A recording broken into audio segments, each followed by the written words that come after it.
नमस्कार मित्रांनो, तुम्हा सर्वांचं तुमच्या आज संकल्प न्यूज चॅनलवरती सहर्ष स्वागत। मित्रांनो, तुम्ही जर चॅनलवरती नवीन असाल तर चॅनलला सबस्क्राईब करा। महाराष्ट्राला हादरून सोडणाऱ्या मस्साजोगचे सरपंच संतोष देशमुख हत्या प्रकरणाला 1 वर्ष पूर्ण होत असतानाच या प्रकरणाला आज पुन्हा एकदा गंभीर वळण मिळालं आहे। या खून प्रकरणातील मुख्य सूत्रधार असलेल्या आरोपीने जास्त आत्मविश्वासाने जामिनीसाठी हायकोर्टात धाव घेतली आहे। पण त्यापेक्षाही धक्कादायक बाब म्हणजे दिवंगत सरपंचाच्या कुटुंबियांनी आरोपींच्या समर्थकांवर अत्यंत राजकीय आश्रयाचा आणि न्यायव्यवस्थेला आव्हान देण्याचा अत्यंत गंभीर आरोप केलाय। वाल्मिक कराड सुटला तर हत्तीवरून मिरवणूक काढण्याची धमकी दिली जात आहे, असं कुटुंबियांचं म्हणणं आहे। बीड जिल्ह्यातील मस्साजोगचे सरपंच संतोष देशमुख गेल्या वर्षी यांची 9 डिसेंबर रोजी क्रूरपणे हत्या करण्यात आली होती। महाराष्ट्राच्या राजकारणात आणि गुन्हेगारी जगतात हा चर्चेचा विषय ठरला होता। नेमके घडलं काय जाणून घेऊयात आजच्या बातमीच्या माध्यमातून। या हत्येतील मुख्य सूत्रधार वाल्मिक कराड यांच्यासह अन्य आरोपींना अटक करण्यात आली होती, पण कृष्ण आंधळे नावाचा एक आरोपी अजूनही फरार आहे। संतोष देशमुख यांच्या हत्येला 1 वर्ष उलटल्यानंतर वाल्मिक कराड यांनी आता मुंबई उच्च न्यायालयाच्या औरंगाबाद खंडपीठात जामीन मिळवण्यासाठी अर्ज दाखल केलाय। आज दिनांक 17 या जामीन अर्जावर कोर्टात उर्वरित युक्तिवाद होणार आहे।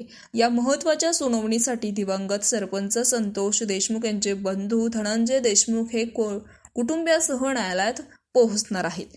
कोर्टात जाण्यापूर्वी त्यांनी माध्यमांशी संवाद साधताना जे आरोप केले आहेत ते अत्यंत धक्कादायक आणि राजकीयदृष्ट्या संवेदनशील आहेत। धनंजय देशमुख यांनी स्पष्टपणे सांगितले की आम्हाला फक्त आणि फक्त न्यायालयाकडून न्यायाची अपेक्षा आहे आणि न्यायव्यवस्थेवर आमचा पूर्ण विश्वास आहे। पण त्यांच्या म्हणण्यानुसार दुर्दैव हे आहे की आरोपी नंबर 1 ने 12 तारखेला बेल ॲप्लिकेशन दाखल केले आणि ज्याचे समर्थक आहेत ते राजआश्रय घेऊन अत्यंत आरेवाही करत आहेत। धनंजय देशमुख यांचा सर्वात मोठा गंभीर आरोप हा आहे की आरोपीचे समर्थक जे थेट न्यायालय, SIT, मुख्यमंत्री आणि CID यांनाच आव्हान देत आहेत। त्यांना कुठल्याही गोष्टीचं भय उरलेला नाहीये, असं ते म्हणाले आहेत। आरोपींचे समर्थक अशी अराजकता माजवत आहेत ज्यातून त्यांना वाटतं की आपणच कायदा आहोत आणि आपणच कायद्यापेक्षा मोठा आहोत। त्यांना असाही दावा केलाय की जामिनीची सुनावणी पूर्ण होण्यापूर्वीच म्हणजेच आरोपी बाहेर येण्या अगोदरच त्यांचे समर्थक दहशत माजवत आहेत आणि देशमुख कुटुंबियाला वहीत करण्याचा प्रयत्न करत आहेत। या समर्थकांनी सोशल मीडियावर केलेले कृत्य अधिक गंभीर आहेत।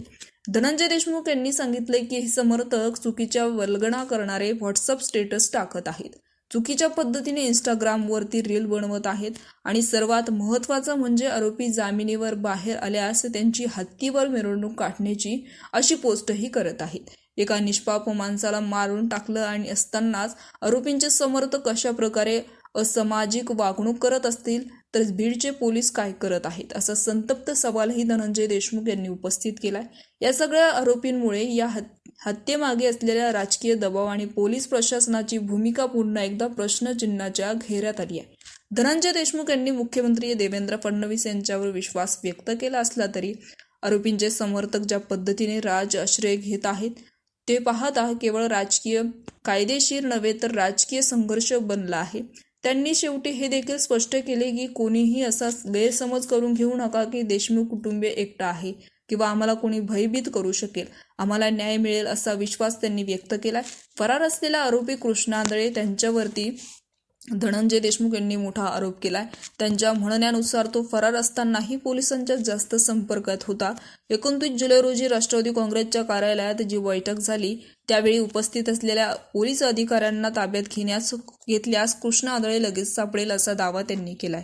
या सगळ्या प्रकरणातील फरार असलेल्या आरोपीला पकडण्यासाठी आणि न्याय मिळवण्यासाठी देशमुख कुटुंबीय अत्यंत येत्या काळात राज्यव्यापी बैठक घेण्याचा विचार करत आहेत। एकूणच आज वाल्मिक कराडच्या जामीन अर्जावर होणारी सुनावणी बीड जिल्ह्यातील या संवेदनशील प्रकरणाला कोणतं वळण देतं याकडे संपूर्ण महाराष्ट्राचं लक्ष लागलंय।